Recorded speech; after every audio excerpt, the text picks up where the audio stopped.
Zabbuli eya 50. Zabbuli ya Asafu. Katonda ye mulamuzi.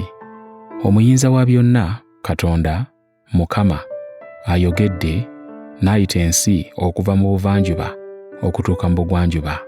Katonda amasamasa. Okuva mu Sayuuni, obulungi obutuukiridde, Katonda amasaamasizza. Katonda waffe alijja so talisirika.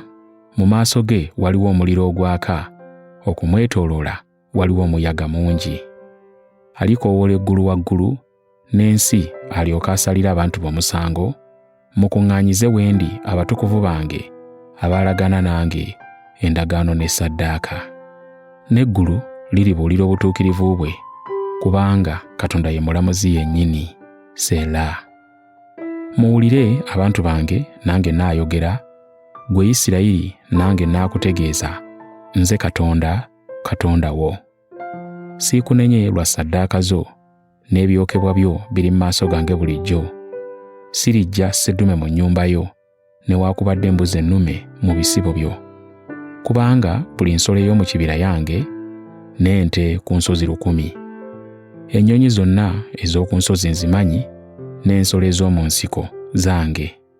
Singa nnumwa enjala sandikubuulidde, kubanga ensi yange n'okujjula kwayo. Nze nnaalyanga ennyama eya sseddume oba nnaanywanga omusaayi gw'embuzi? Owenga Katonda ssaddaaka ey'okwebaza, osasulenga obweyamo obwo eri oyo ali waggulu ennyo, era onkowoolenga ku lunaku olw'okulaba ennaku ndikuwonya, naawe olingulumiza nze. Naye omubi Katonda amugamba nti, ofaayo ki okubuulira amateeka gange oba okutwala endagaano yange ku mimwa gyo? Kubanga okyawa okuyigirizibwa n'ebigambo byange obisuula emabega go. Bwe walaba omubbi olagaana naye, era wassa ekimu n'abenzi.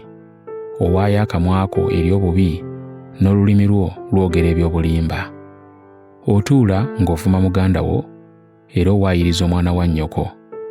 Ebyo wabikola nange ne nsirika, n'olowooza nga nenkanankanira ddala naawe, naye ndikunenya ne mbiteeka mu maaso go. Kale mulowooze kino, mwabeerabira Katonda, nneme okubataagulataagula okubulawo alibawonya.